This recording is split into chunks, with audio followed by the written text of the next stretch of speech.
Wait, this is your overlay, right? You did that? Yes.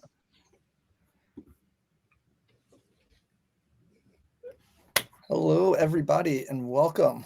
Welcome. I still have people rolling in, so we'll get started in just a minute. While we get started, Dave, how about we ask where everyone's joining in from?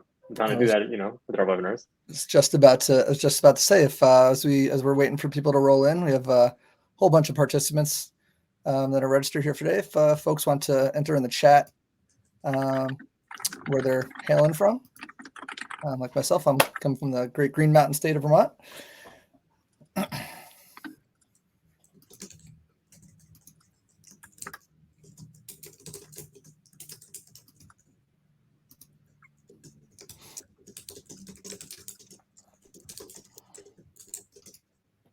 We've got a fellow Canadian here. All right, Rick. Nice, couple from Spain. Very cool, awesome. A couple attendees from Spain, Brazil.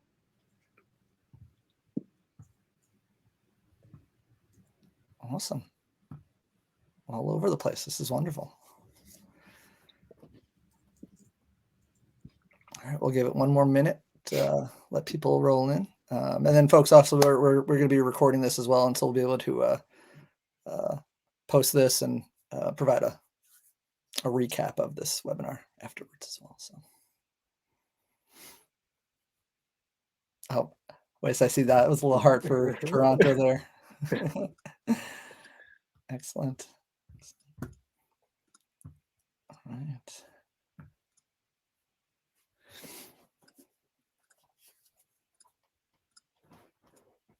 All right. Well, we got 25 people in so far. Excellent. All right. Folks, what do you say? We ready? Ready to get started here? Yeah. All right. Cool.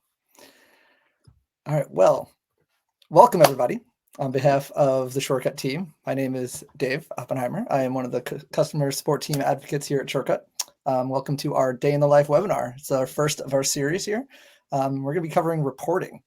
So January 11th, 2024 here. The topics we're going to cover today is how do we think about metrics? So that's going to be one of the first topics we're going to cover.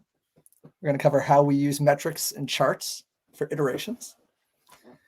We're going to do a little sneak peek at the reporting improvements to come. And at the end, we're going to do a little bit of a Q&A session.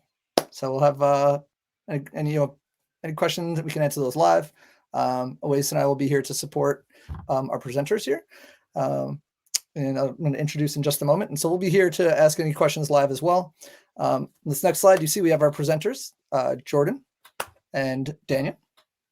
Want to just pop on and say a quick hello? Hello. All right. Good day. Excellent. And then along with Jordan and myself, along with Jordan and Daniel, we also have myself, Dave Oppenheimer, and my colleague Oasis on here. And we are customer support advocates. Again, we're just be supporting here, trying to answer any questions that you folks may have during the webinar. And so away we go. We're going to start first with a quick poll. Just want to get to know everybody here. So Oasis is going to post the poll here. And so we just want to see, what your current experience level with Shortcut is. So if you're a new user joining an existing organization, if you're a new user who's just joined a new Shortcut organization, if you're an admin or owner helping launch or set up Shortcut, or if you've been using Shortcut and you're just kind of looking to, you're looking to learn more about reporting. We also have another too, if you're just here to kind of listen in. So take a moment, review that poll, and give us a quick rundown of why you're here. Yeah. Yeah, it looks like we have a lot of folks who are familiar with Shortcut and they're looking to learn more. And I think about reporting specifically, so that's great. That's exactly what we're here for. I think we'll get started actually. So I'll hand things over to you, Daniel, while folks are reading the poll and voting. So why don't you take things away? Sounds good. I'm actually going to pass the mic first to Jordan to give some more context. Oh, okay. Yeah. Hello, everybody. All right. So thank you for joining us today. We're really excited to get this conversation started and share our own best practices around workflow planning. Something that we realized over kind of like the past year, especially here at Shortcut, is that we want to be truly results driven in our product development process. And to do so, we need to analyze our progress and delivery health over time. So this analysis includes baseline delivery metrics like burn down and cycle time, some of the things that we already have in the product and that we are iterating on right now. But to get at the heart of what we want to accomplish to drive results, we've had to start digging into like deeper insights and trends around things like capacity, what we've said we wanted to do and actually accomplished, and sort of the sustainability of our pacing. So in this coming year, we're focusing on helping your teams drive results through reporting and insights and planning more effectively. I'm going to hand it off to Daniel to start and share kind of a day in the life of our EMs and like team leads carrying our iteration planning and management, and how we use our data and Shortcut to do this. And then we're also going to show some previews of some really exciting upcoming things that's going to help make this planning and management of your iterations and just like your workflows even easier. So I'll toss it over to you, Daniel, to get started. All righty. Welcome all. I had prepared a project planning, agile planning bingo card for today, but I did not get it finished in time. So I encourage folks at home, cook up your own, all of the planning words that you hear me use today. I'm interested if anybody wins a particularly interesting game of project planning bingo. A couple of just prefatory remarks before jumping into some Shortcut UI and some reports that we have. We feel that it's important to share parts of how we run our own company and the way that we think about metrics and what they're good for and how we use them. So I just want to take a moment to kind of speak to those things. First and foremost, we consider ourselves to be a learning organization. I like to think about it as we have a lot of knowledge workers here at Shortcut who also happen to do product research and UI UX design and who write code to create software. But we're really focused on learning, and that colors the kinds of metrics that we use. It also colors how we think about the outcomes from using metrics in our day-to-day and our week-over-week life at Shortcut. And first and foremost, whenever I'm bringing metrics to the team that I help run or to the rest of engineering, I'm interested in prompting productive conversations. That really is my primary and initial outcome is, can this metric or can this visualization help highlight something that is worthy of the team discussing and the team thinking through the way that we work today and the way we might work differently tomorrow based on what the metrics are showing us. And really, the focus is very much so on the team as that integral unit of delivering value to customers, of making decisions, of seeing work from ideation through to shipping.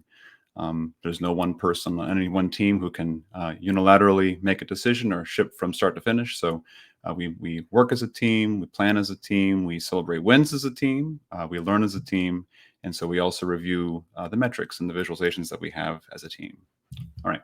With that being said, the focus I wanted to kind of have today was on iterations in particular. And so I'm going to share my screen if I can accomplish such a thing.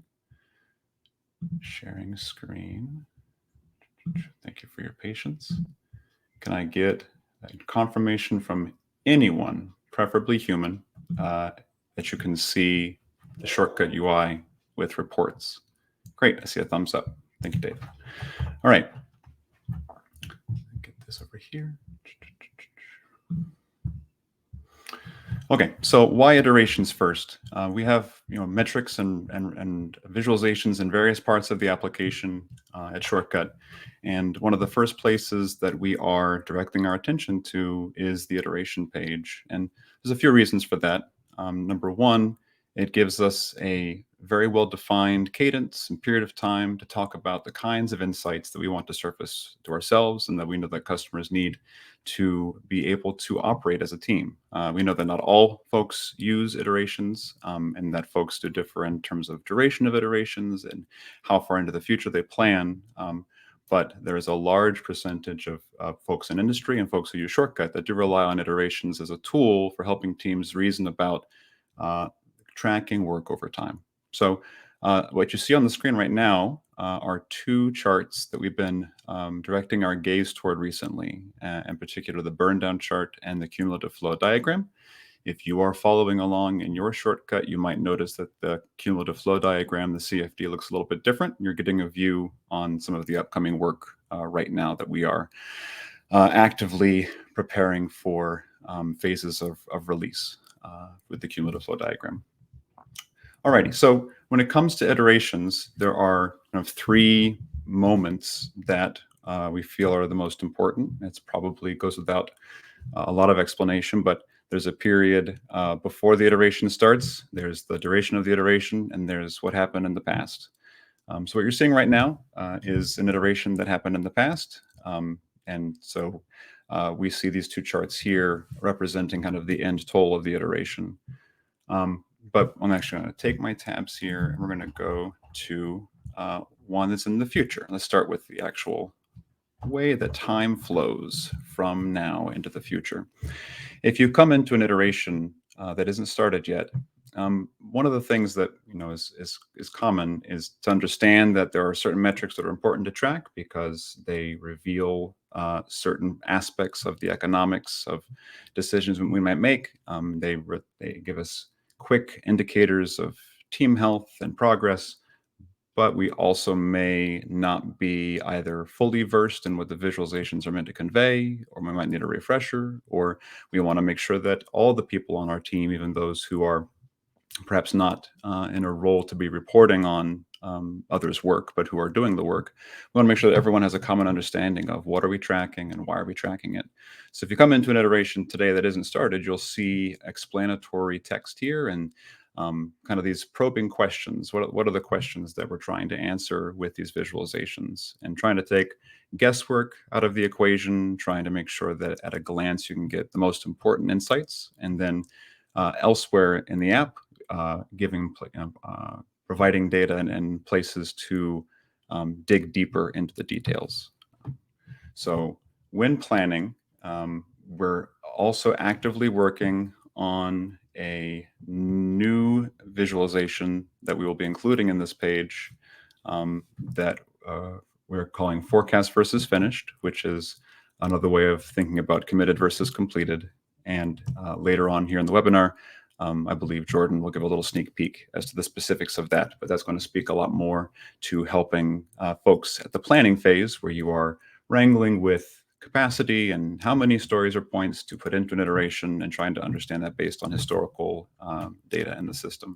Today, one of the ways that we do that is by pulling up our dedicated reports page and reviewing the velocity of a given team. And I happen to group it according to the last n iterations. So this gives me a sense, breakdown by story type of the different things completed in these last 4 iterations, and also gives me that kind of final average based on the last 4 iterations. And so we can use that coupled with knowing what our team's availability to roughly spec out the capacity that we have for an upcoming iteration. Alrighty, so let's move on now. So I will save, Jordan, I'll pass the mic to you in just a few minutes on that forecast versus finished. I'll keep stealing the screen unless you'd like to steal it sooner. This is an ongoing iteration. We come to the page and we can immediately see where today is, and the burn down chart that we've now shipped is meant to give a very quick indication of whether we are on track or whether we are off track. Here we see that we're not exactly on track, but this is actually really timely. This is not fake data. This is real data. And it was opportune that this team was seeing a little bit of a stall the first couple of days of the week. I'm not one to jump at the very first sign of a little bit of stall, but after reviewing what's going on, I saw this and I looked down below at the cumulative flow diagram that's just below it. And I saw that we had kind of this ballooning right down here of stories that were ready for deploy and an even bigger balloon of stories ready for review. And one of the things that, as a learning organization, I'm interested in optimizing for is the cycle time of work through the system. Why would I be focused on cycle time as like a virtue of a learning organization? If we're only learning new things as we ship features and shortcut and as we interact with our customers once a quarter, then I wouldn't necessarily have to worry about the cycle time of an individual story. But in actuality, as part of product development in the software space and in the SaaS space, we're learning things all the time, and everyone is learning things of different scale all the time. And so one of the reasons that I like to optimize for cycle time is to decrease the time from learning something important to adapting what we're building and how we're building it. So part of that focus on cycle time means that one of the behaviors I encourage my team to model is seeing work that is closest to being shipped, given priority over picking up new work. So when I saw the burn down kind of sitting a bit flat up here, and I looked down at these two bands of workflow states growing or staying the same, that gave me an opportunity to talk with the team and just remind folks that finding a good stopping point for end development work and prioritizing that work that is so close to being shipped and actually providing value will help us meet our goal of remaining a agile, nimble learning organization, getting these pieces of work out the door. So the pairing of these two together was a very effective kind of doorway to that conversation and allowed me to quantify exactly how much work was sitting and ready for review and ready for deployment. And then, as you can see, that conversation resulted in, we're here in the middle of Thursday. So that resulted in an immediate action on the part of the team. Several PRs that were almost there got reviewed, and things that were waiting for deployment were deployed. So that's just one example of using the burn down chart to recognize on track, off track, together with cumulative flow to identify the cause of a bottleneck, and then being able to have a productive conversation with the team and get that resolved. All righty. I'll now move finally to a past iteration, which is going to look very similar. But one of the things that's worth noting is that this, of course, represents the state of the world at that time. And we want to make sure that as folks go back into past iterations, that these visualizations make sense, and that what happened then. So these are meant to be a trustworthy record for what occurred in the iteration. We use these charts both here and some of the ones on the dedicated reports page every iteration. We do it as part of planning the iteration coming up. We review our cycle time together. We review velocity together, and even take screenshots or share links to those pages so folks can review the data and have a conversation about any notable changes since the last time we looked at them. All right, I'm going to pause here. I've been talking for several minutes. If folks have fallen asleep, I can play a loud noise or get a musical instrument or attempt to tell a joke. But if there are any questions that have come up so far in the chat, I'd be happy for us to field any of those that folks feel are timely. Sure. Actually, Daniel, we did have one question that came up. I think you were talking about the ideal line starts today. And Matt St. Jean. We can, if we feel this is best to answer just in the Q&A section, we can do that. But they asked if a healthy dose of grooming and assignments occur today, would it be helpful to set ideal line starts today? Yeah, I think that's a worthy question. And we'll go ahead and I can at least click the button so folks can see what this behavior does. So here's an in-progress iteration.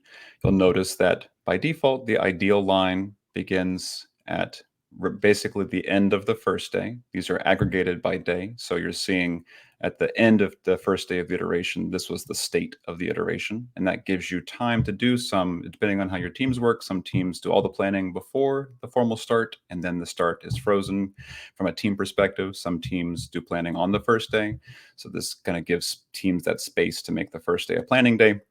And then burn down charts traditionally have this laughable linear ideal that work somehow would just go down linear like this. We know that's not true, but it's there as a way to understand roughly the trend. And then if I click this, just watch the animation. So now this moves the ideal to start right now based on the current capacity. And if I then drag my cursor, so let's take a look for a second at this. So this says that the ideal remaining is 37. In this case, we're measuring points. So that's 37 points as estimated by the team. And if I go from here and I just drag my cursor to the next day, so this was 37, and then we'll drag this to 18, right? That's it's roughly half as many points because there's only two working days left in this iteration. So number one, if you know your team's cycle time, and you look at this chart with the ideal line moved to today, and you look at this ideal, current state and then the next day state, you can get a sense based on cycle time, based on your velocity, whether or not this is tenable in any way, shape, or form. And then, yes, of course, if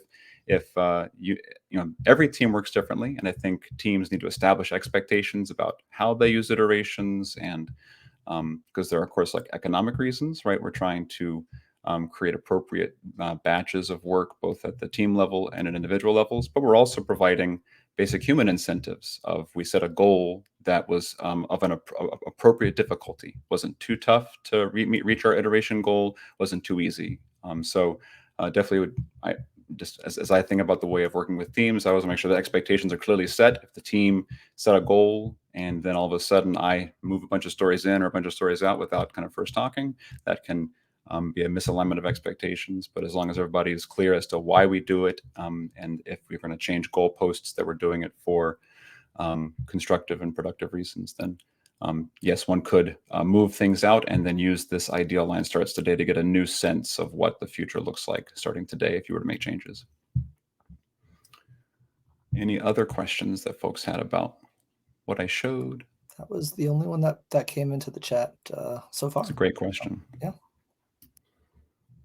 Yes, thank you, Matt. Yeah, okay, wonderful. Well, the only other things I was going to share briefly were two more pieces. One of the things that we did as a team when we began picking up reports again to assess them and to have some folks who were newer to the shortcut system start working on reports was just to make sure we all shared a common level of understanding as to the metrics being tracked and the expectations across industry for these kinds of charts. So we looked at a number of places, but I don't have any affiliation with the Association for Computing Machinery, ACM, nor does Shortcut, but I will, just as a helpful tip, plug that ACM does have some very straightforward, but also not fluff courses that go through Agile metrics and talk about all of the ones that we have in Shortcut. And we're working actively on improving our own help documentation, as I showed before with like the future iterations. They have explanatory text now rather than just placeholders, and we're actively working on our help center and application documentation to make that moment of I know how this works basically, but maybe the finer points are missing, or this is my first time looking at one of these charts. How do I go about understanding them? So I'll just put that plug in there for that. And then also for the power user, we do have you in mind. We're actively working on ways to improve reports on the independent page, but also I'll highlight that there are folks who actively use our public REST API. And so if folks aren't familiar with that, you can go to developer.shortcut.com, and there are some ways to dig in more into these particular resources, and including things as powerful as the history on individual stories. We surfaced that here in our public API. So for those who are looking for maximal control and looking at data in fine detail, those are just two other resources that I want to point out. Alrighty, if no other questions, Jordan, do you want to take this opportunity to maybe demo the forecast versus finished piece? Sure. Yeah.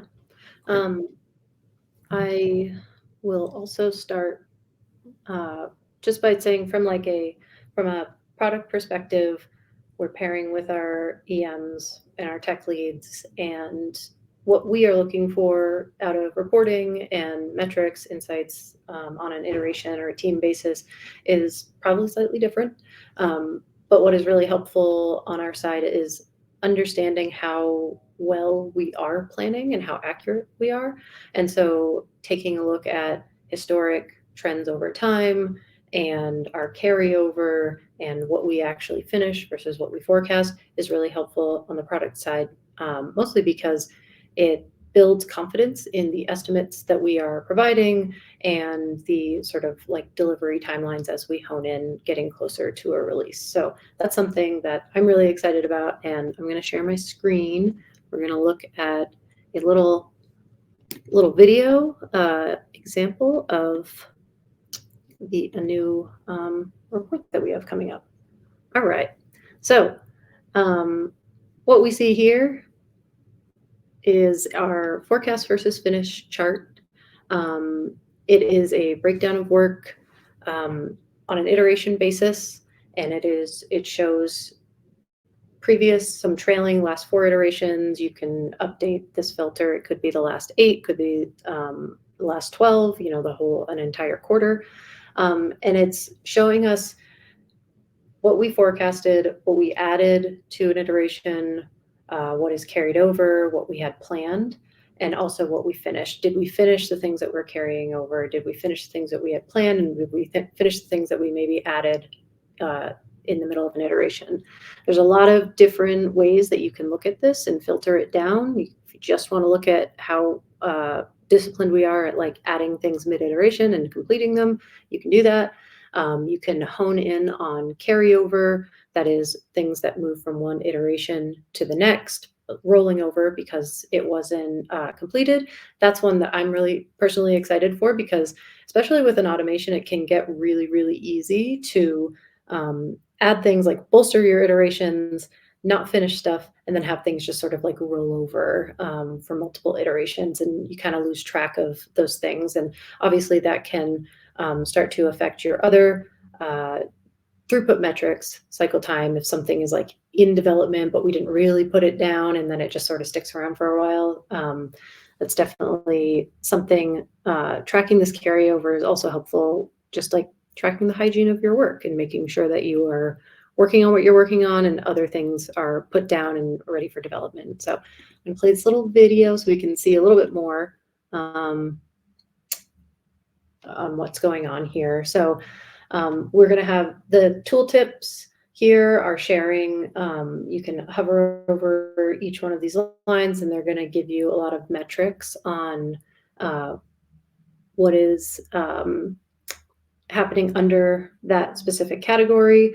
And then here on the right, we have these insights that sort of just like summarize a lot of information and trends. So we can get an average completion rate, and we can see how we're trending over time as well. Like, are we getting better with this? Is it increasing? Is it decreasing? And then also the composition of your iterations. We have some insights down here as well. So if you're focused on, we want to get better at planning our iterations in advance and then completing those things, you can kind of hone in and make sure the composition of your iterations are bolstered with stories that you have pre-planned instead of adding in as the iteration is kind of moving on. So it's helping you with your own discipline as well here. And obviously we've got the stories and points toggle that you can go back and forth. Even if your workspace is using points, you can toggle over to stories if you also want to get that view, and vice versa. Yeah, so this is super exciting. We are going to be delivering this in the next few months. If you have signed up for early access, you will see it first. If you want to sign up for early access, Dave or Ois, if you can post in that link there, that would be awesome. It's also available in the most recent reporting blog post in our blog, as well as the product newsletters. It's linked there. So This is something that a lot of people have asked for, and we're really excited to share it because it is a step towards better capacity planning for your team and really understanding like what you're accomplishing over time and where you have some deltas or opportunities to make some changes in your delivery. And Daniel, from the EM perspective, I'd love to hear how you would like to use this chart, because from the product perspective, it's definitely helpful honing in on our timelines and building a lot of confidence there. But for the EMs and the ICs, I think there's a different value here. Yeah, I mean, again, it comes down to how teams intend to use iterations, but for sure, I today already go to a couple different places to get a sense of historical velocity. And so part of our goal here is to make the iteration page almost like a worksheet.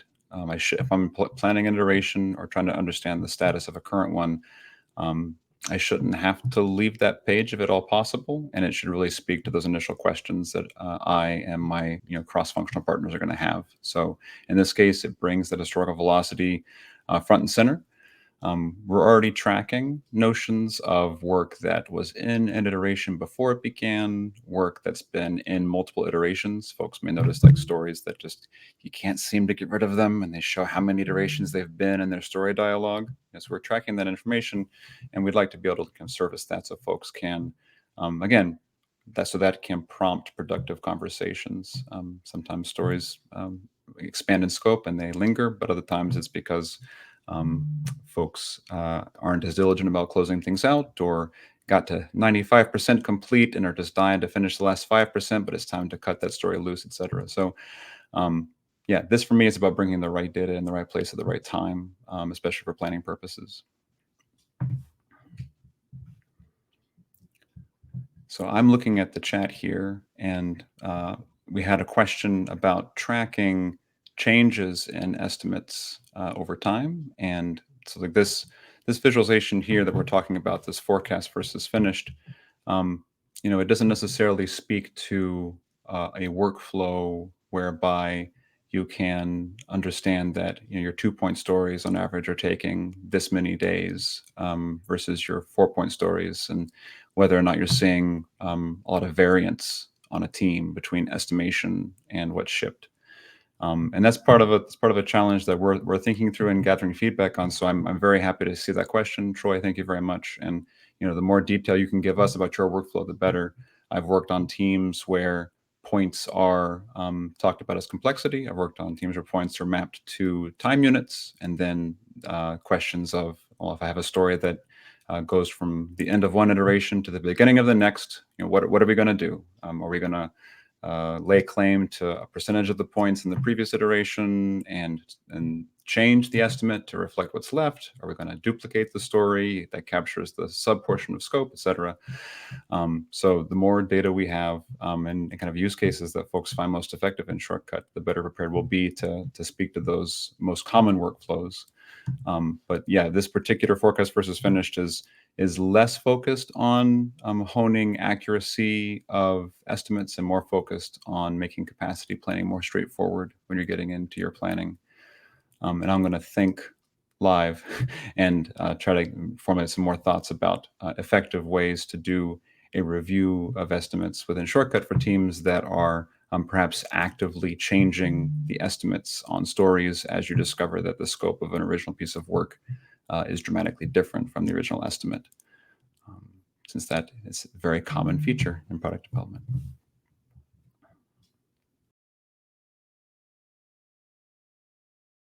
And folks, if as Anna mentioned, we always are open. We always appreciate the feedback. So if you don't have the time or capacity to drop feedback here in the chat, feel free to drop us a line at support@shortcut.com, and we'll be happy to pass it along to the respective team members. So we track it accordingly.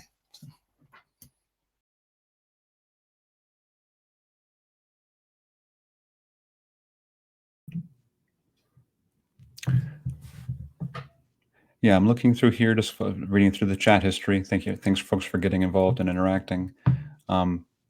In terms of tracking the trends, that makes total sense. And so I'm going to take some of this feedback and be thinking critically about, estimates and cycle time. We do today have a cycle time chart, and I can show that in as much as it helps show some variance. So give me 1 second to reorganize my screens to get myself to a cycle time chart that is shipped. Okay, here we go. I'm going to share a screen. It says somebody else is sharing theirs, but I don't know what that means. Alrighty. So this is one way that we talk about some of the variance in work. And we have discussed internally, for example, this visualization here, which you're seeing at the bottom of my screen is a visualization of the cycle time for stories in this iteration. And cycle time is defined as the earliest start state, the earliest time that a story was put into a state that is in your started category of workflow states, up until the earliest finished or completed workflow state that it enters. And what we have rendered here is dots represent stories. Their placement on the y-axis is how many days it took to take that story from earliest start to, I think I misspoke a moment ago. It's earliest start to latest finished state. And so it shows a trailing average with a solid green line, and then a notion of variance through a standard deviation area chart being rendered around the average. And so one of the things that we do as a team is we review the cycle time average for sure, because we have kind of existing trends and we focus on short cycle times. But we'll also reflect on some of the outliers. And so in this chart, for example, this is at a log scale, mind you. So we had one story here that took quite a bit of time compared to other stories, and we dig into the why. So seeing those outliers visualized here tends to give us a good set of outliers for having focused conversations on the why. Doesn't necessarily give good trends about estimates, but it shows us the true outliers. And secondarily, one of the things we've been talking about internally as regards this particular chart is, one of the visual, one of the pieces of visual vocabulary we're not leveraging fully is the dots themselves, the points on the chart. So there are lots of ways to think about making those more meaningful. And one way would be to have the size of dots reflect the estimate of the story. So that would give you a visual sense based on the size of the dot and where it falls on the y-axis as to whether or not that was originally a 2-pointer that took 2 weeks, or whether it was a much buffered 8-pointer that took 2 hours to complete.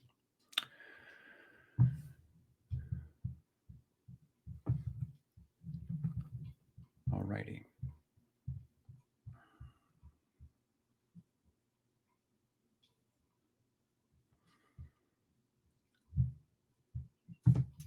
All right. Well, I guess if I think if we don't have any more questions, I mean, we can move into the Q&A section here. If Jordan or Daniel, if we don't have anything else left to present at the moment, folks who are attending the webinar, if you do have any questions, again, feel free to pop them in the chat here or in the Q&A section, and we'll be happy to answer those live here again. And Troy, yes, we will have a link to do a replay of this webinar.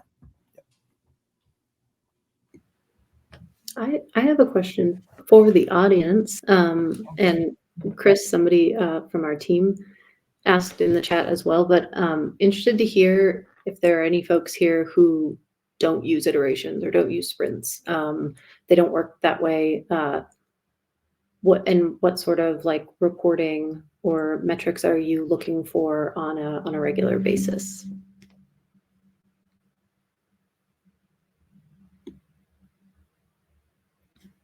And also, if everybody's using iterations, awesome. We captured the right audience here, but just leaving the floor open for that. For folks who might have more of that flow-oriented Kanban approach, and this kind of current line of questions about estimates and about consistency and estimation, it raises an interesting kind of set of things to consider. A lot of times, thinking about kind of lean product development, lean project management principles, variability is one of those. Variability is a thing to monitor for and understand. And part of what our focus, for example, on cycle time affords is kind of bringing units of work down to their smallest reasonable batches and optimizing the flow of work through the system by reducing cycle time and focusing on the queues that are kind of here rendered on this CFD chart on my screen. So we want to provide that sweet spot of, helping teams that are interested in reducing variability to focus on that and be able to speak to accuracy of estimates, and that their capacity planning is, as aided by the data already in Shortcut as humanly possible. But we also want to kind of couple that always with this combination of the full picture. So we're hoping that we hit the sweet spot on iteration pages for answering kind of the gamut of questions you have for those. And so the accuracy of estimate question is a great one, and I think it's going to help color our final evaluation of forecast versus finished. So really appreciate the feedback and conversation today.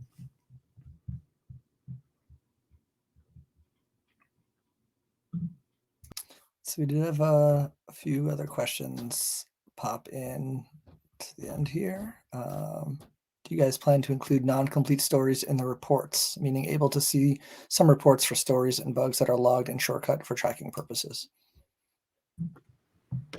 Yeah, today on the independent reports page, there are certain places where the documentation indicates that only completed work is included. But part of our review of our reports has shown us that there are definitely some places there, and especially on the iteration page itself, where work that is in different workflow states needs to be included. So more details to come, but yes, there's not going to be a blanket restriction that it's only completed work.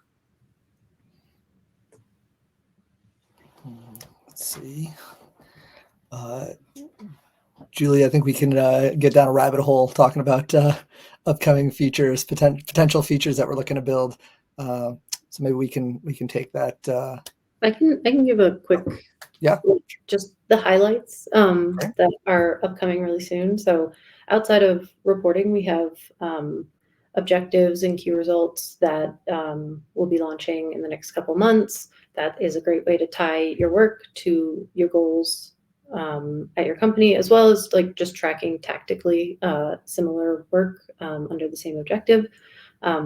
We have a completely rebuilt stories page with zipping fast performance that is coming up really soon. And then we have a bunch of features that we will be building on top of that, like team spaces and work in progress limits, swim lanes, things like that.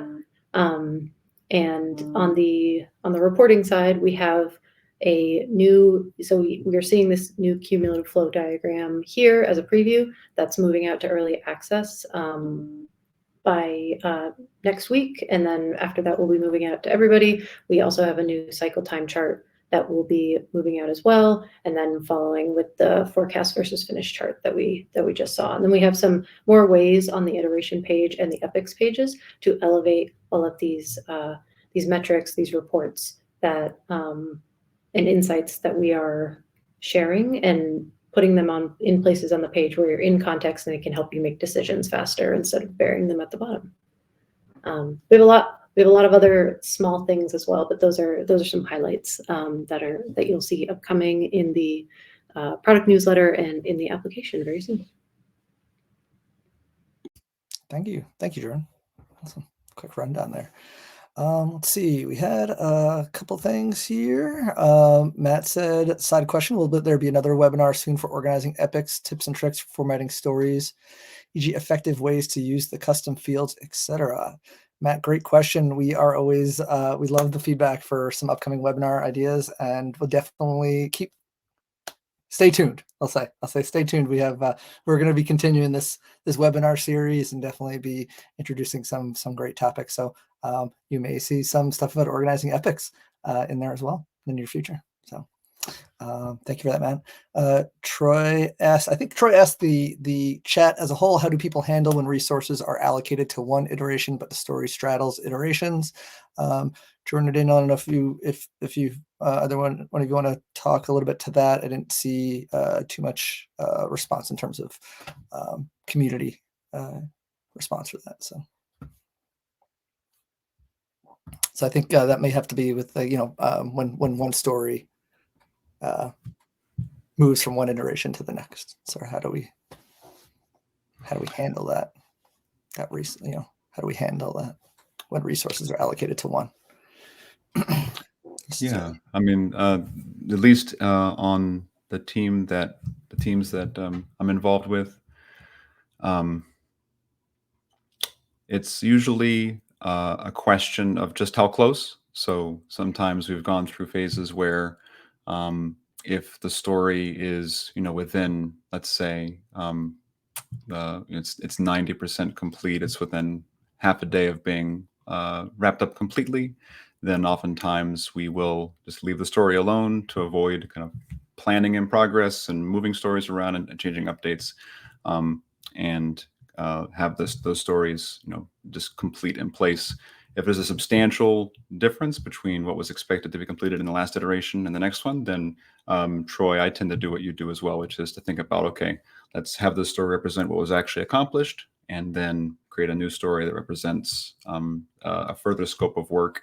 And that gives us an opportunity to discuss whether or not it's still worth doing that work, or if things have changed. But in general, just adding that into the next iteration with an appropriate re-estimation based on that smaller kind of final scope has made sense. I think at the end of the day, the most important kind of characteristic or behavior is just to be consistent, so that you can begin to get signal out of the data that you have over the course of weeks and months. I think in terms of being consistent is more important than any one specific decision on that boundary point, so that you can, in the wash of looking at, say, 4 to 8 iterations, you get a sense of your velocity that's relatively accurate.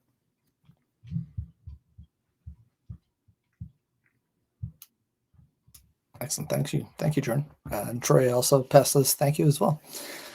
All right. Any other questions, folks? Anybody have anything else they'd like to add? Any feedback they'd like to throw in the chat here? Once, twice. No? All right.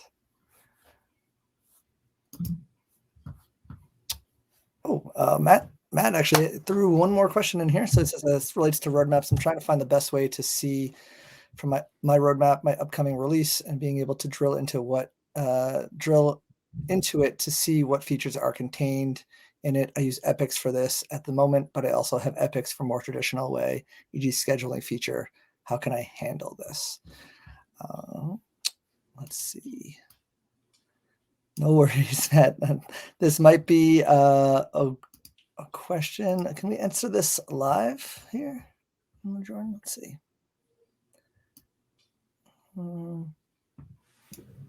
Is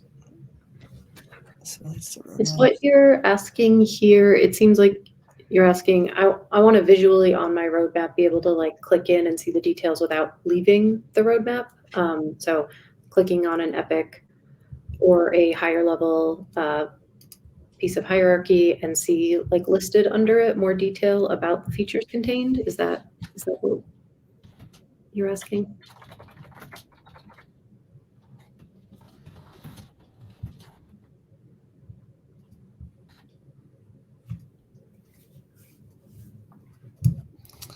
Let's see.